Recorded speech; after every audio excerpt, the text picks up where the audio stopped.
One challenge that almost every business faces today is this: there has never been more technology, more data, or more ways to reach potential customers. Yet many organizations still struggle to generate meaningful business opportunities. Sales teams are busy, marketing teams are busy. Why aren't we having enough quality conversation with the right people?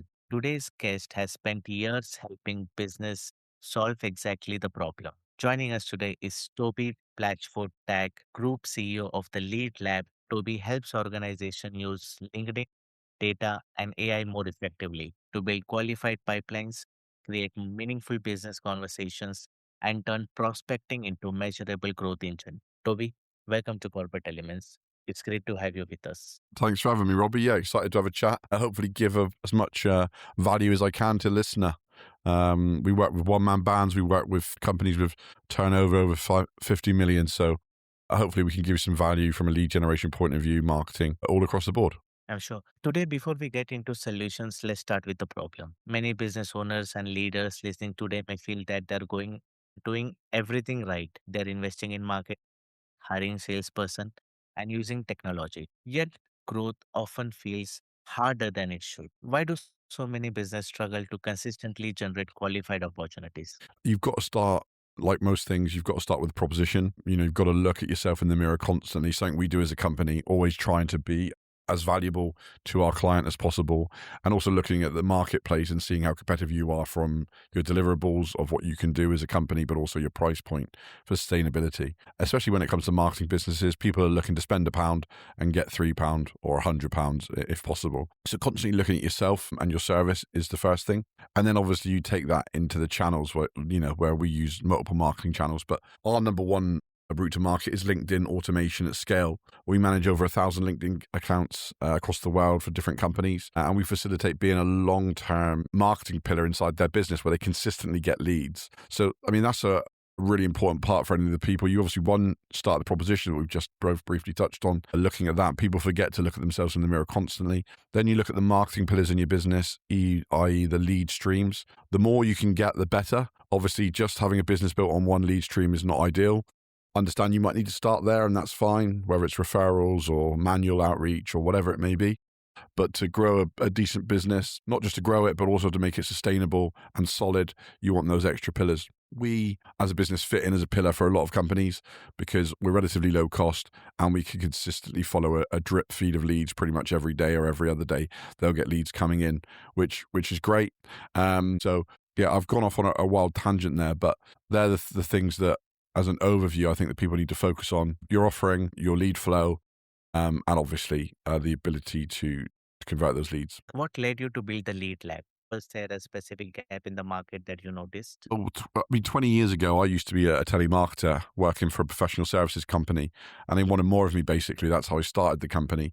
Pre-COVID, we built up to about 40 staff, cold calling, and a mix of B2B and B2C cold calling we were doing at the time. COVID sort of killed that overnight, to be honest with you. But at the same time, in COVID, we were doing LinkedIn and outreach ourselves manually from an international resource. Getting all of our leads from there and then selling people telemarketing. And we sort of had this eureka moment where we were like, we don't even do telemarketing ourselves. So, why do we keep doing this? We might as well start doing LinkedIn outreach for people. And we started that 6-7 years ago, selling that to clients. And we just haven't looked back, just because it's much more competitive on price. More importantly for clients is the CPA is a lot better. The cost per acquisition is much better than telemarketing. Telemarketing used to charge, $5,000-$6,000 a month for a full-time telemarketer with a dialer, with data, etc. And now clients can work with us for as little as $600 a month, and get more results, never mind a better cost per acquisition. I So do yeah, that's remember our that. journey, really. Yes, great. I remember I can resonate with the time where telemarketing was a big thing, cold calling. Now it's just limited to banking and the already ongoing opportunities of the current loans or services that one are availing. Looking at LinkedIn as lead, it has become one of the most important professional platforms in the world. Yet many people either use it incorrectly or don't use it at all. What opportunities are businesses and professionals missing? Look, for me, it comes down to quite simple. We always use the analogy when our webinars or our podcasts that the old analogy of time. And every day, someone puts 24 hours in your bank. If you don't use it, it's gone the next day. It's sort of the same principle of outreach. If you've got a sales team or if you're a one-man band MD every day or every week, you can send so many connection requests and messages. It's not realistic to manually do that consistently. So look, automate it, get someone to do it for you, and you know that you're going to make sure the most of that opportunity every single day. And not only that, you might times it by 3 or by 5 or by 10 by having more profiles. Obviously, more profiles will say like more outreach. So one, it's doing it, and that's really tough for a small business owner or even as a marketing director to get their sales team to do it consistently. This brings it all into one place where someone can have control and overview inside a company. So that's really the big thing. There's a big opportunity there that people they are not taking it. You know why? It's because they send a couple of connection messages, they send a few here or there, and they don't get anywhere because they're only sending 3 or 4 or whatever they may be. And the reality is there is an element of a volume play to it. So, if you're going after the FTSE 100 or whatever, then it's probably not the right fit for you. But if there's lots of companies out there that can, benefit from what you do, then let's go and speak to those people. Let's go and get their eyeballs. And there's never been a better time because, email marketing has really fallen off a cliff in the last couple of years. And LinkedIn outreach just really works because people have that personal engagement of someone's photo there. We're all selfish human beings. So when we go into our inbox on LinkedIn, we'll read the first line or two to see if it's something for us, i.e. someone buying. And if you can get their intention in that window of opportunity, and that's all around the copywriting and how you do that and how you position yourself and how you communicate, which obviously we've been doing for a long time, then people will read more content and then obviously respond if they're relevant. So that's really what it's about. It's about getting that right. And it's a big challenge to get it right, but it's also a big challenge, as we mentioned earlier, to be consistent. And we just try to take that. Our main mantra as a company is that you only touch LinkedIn when someone's interested. Like literally you get an email saying, look, John's just messaged saying, oh, how much is this? Or why should I use you over X? And then you go to it like it's a Google lead rather than yourself spending time scrolling, going through your inbox. We turn you into a seller on LinkedIn rather than a buyer. And that's the whole thing. As a business, as an MD, as a whatever, you should be trying to monetize LinkedIn rather than LinkedIn monetizing you. And that's what we do as a business. We flip the script for you where we're just going to contact you when someone's interested. Then you go on LinkedIn. Then what you're doing on LinkedIn is super productive because all the hard, consistent volume work is done ongoing all day, every day with inside, obviously, LinkedIn's parameters. And I think that's a key thing people miss.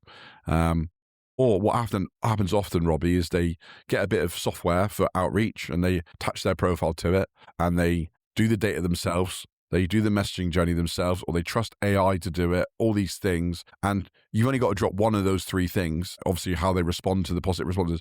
You've only got to get one of those 4 things wrong and the whole thing falls down. So, and no one knows how to do it. They don't necessarily have the experience. They're accountants or they're an MD or a sales guy or whatever. So they don't have niche experience on how to make LinkedIn outreach at scale work. And that's obviously where we help people. And that's the same reason we do the webinars, because we share that experience totally openly and people can book those with us. They can come and watch, be educated, and go and have a go yourself. Maybe you try for 6 months yourself and then realize, actually, I don't want to do this myself, or I do want to do this, keep doing it, but I want to scale it.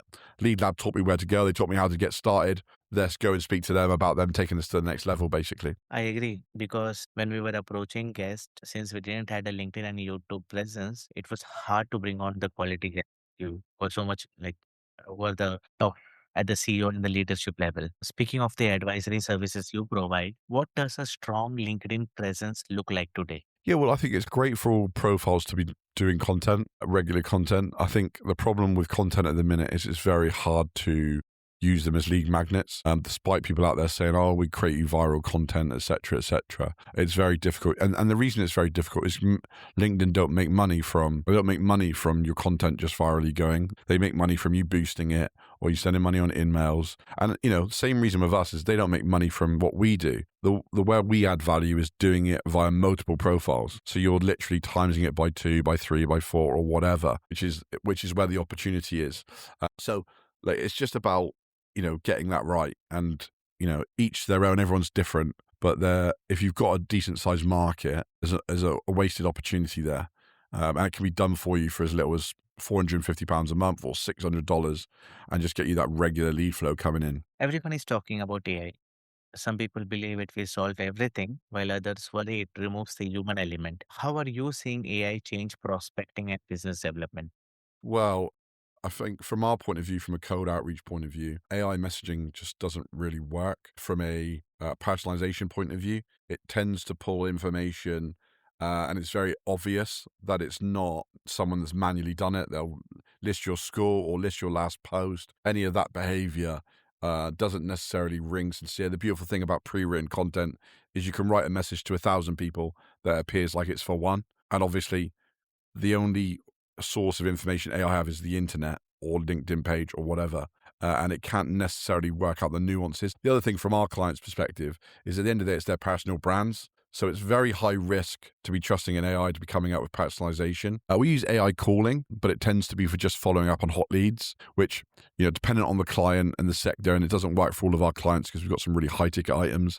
They don't want their clients rang by an AI caller. But if someone wants to go and buy a consumer product, even if it's relatively high value, and they've responded to an ad or a message, they're almost willing and driven to want to go down the journey of speaking to an AI caller.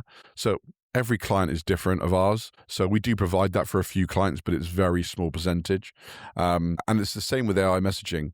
We don't necessarily recommend it. The other big problem LinkedIn has, and is huge risk for our clients, whether they ever talk about having AI communications through their profile. One, you've got a profile yourself or one of your team communicating as you, which is very high risk. Two, and probably more importantly, LinkedIn have a big problem where if we get to a world where Toby goes onto LinkedIn and he's just talking to Robbie's AI bot without knowing, the whole platform is going to become a desert. Everyone's going to leave the platform. They're going to stop going on it because what is the point?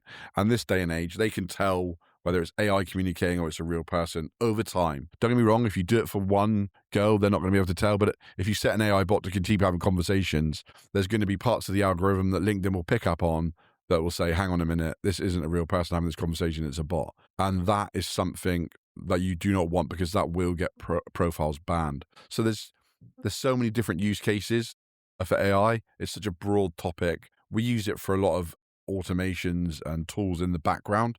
The other thing for us is we're a done for you service. So we're almost going in the other direction with certain things with service around being human.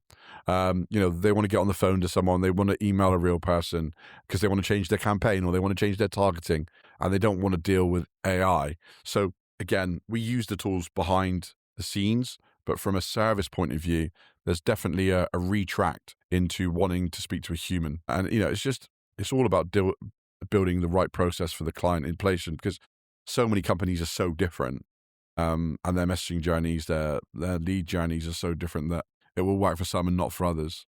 I agree because so many people are different, like you said, and even a personal service. For me, anything that is responded using AI, I don't entertain. I don't feel valued as a recipient because the effort, since I know you in person, I easily understand. I'm not fool. Yeah, totally. And leveraging AI into business, you said that you're using it in the back end. How can business use AI without sounding robotic? First thing we say is that to announce your AI on a call, when it comes to AI calling, that's the first thing we say. One, we don't want to offend people. And I think they can feel offended if almost like they're being conned if they're talking to an AI caller and it's not a real person, but they're portraying themselves as a real person. Again, this is brand relevant, Robbie. We've got some clients that don't mind that and they're comfortable with that, and that's fine, each to their own. But the majority of our professional services or, business services, they don't want to offend their client base by, making some people feel like they're having the wool pulled over their eye where they think they're talking to a real person. Also, you got to think about it from their point of view. How much of an idiot can you think you are? How can you feel sorry when you have a 10-minute conversation with a AI caller and then it takes you that long to work it out? And you're like, wow, I've been on the phone for 10 minutes to this person or to this company, if you think about it. And I think I'm talking to a real person, but I'm talking to a robot. Like, it doesn't feel good from that company's brand perspective. But if you communicate at the front end and they're comfortable to speak to those individuals and get all the information they want and get it quicker because the AI is going to answer straight away or it's going to call back straight away, then that's great. And so what you're doing is you're not making it sound less robotic. One thing we often discuss on corporate elements is the difference between being busy and creating results. How does a challenge show up in sales organization? We want to understand that what should leaders actually measure? Why do teams become obsessed with metrics? What should they measure?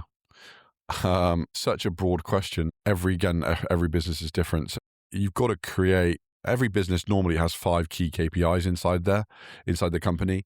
And I'd imagine businesses under $1 million turnover, I would say probably only 20% of them even know what those KPI numbers are. So it's really important, first and foremost, to establish what they are. You need to go into your lead management, your retention management, your staff, your recruitment, all that stuff has key KPIs all the way through it. Once you have those numbers, you then can hyper focus on how to improve those numbers, because those numbers will create byproducts.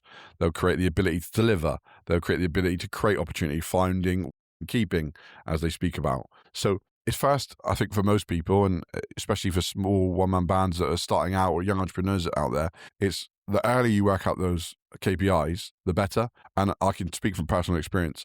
I think I was in business for about 7 or 8 years before I even had that outlook. And you just learn the hard way. You think you know the numbers, you've got them sort of in your head, but you don't hyper focus on which number is really important. And then what you can do is have league tables and focus on improving those numbers, because those numbers are going to change everything inside the business if you can turn them up, turn them down, whichever is relevant. So that's the first thing, I think, and a lot of people don't do it, is working what those numbers are. And I think you almost need to lock yourself in a room for a day, allow 2 to 3 hours or per section, and work out what is the key numbers for you. And they tend to be through conversion rates, retention rates. Again, finding, winning, keeping are the key metrics to look at, and look at the numbers inside those. Let's just say it's 3 numbers. There's a number in finding, there's a number in winning, and there's a number in keeping. If you can double all of those numbers as KPIs, then your business is going to absolutely skyrocket. And from there, you can look to 2x, 5x, 10x those numbers. And it really allows you to hyper focus into the business around what you need to do to change those numbers. Okay. Speaking of practical advice for business owners, consultants, recruiters, and professionals listening today, what's one practical step they can take this week to improve how they can create opportunities? What would you focus on first if you're starting today from scratch? First thing I would do is I would book out time in their diary to do outreach manually, as much as they can give, whether it's an hour, 2 hours a day, whatever it is, and do that for as long as they can give, whether it's 2 or 3 weeks or whatever. Commit that time to it and do as much as you can, but treat it like an activity, not like something you just do when you've got time. So actually book the time into your calendar where you're going to go on LinkedIn, you're going to connect and message with people. Or to go to another step now, get a bit of outreach software. There's plenty out there. Attach your profile to it. You still need to manage it, so you still need that hour or 2 a day to work on it. But that's what I would do. Okay. Thank you for joining us today. One takeaway that stood out to me is that growth doesn't come from simply being busy. It comes from consistently creating opportunities, measuring what matters, and focusing on meaningful conversations rather than metrics. Thank you for sharing your entrepreneurial journey, your insights on LinkedIn, AI, prospecting, and the lessons you've learned building the Lead Lab. And thank you to everyone listening to Corporate Elements.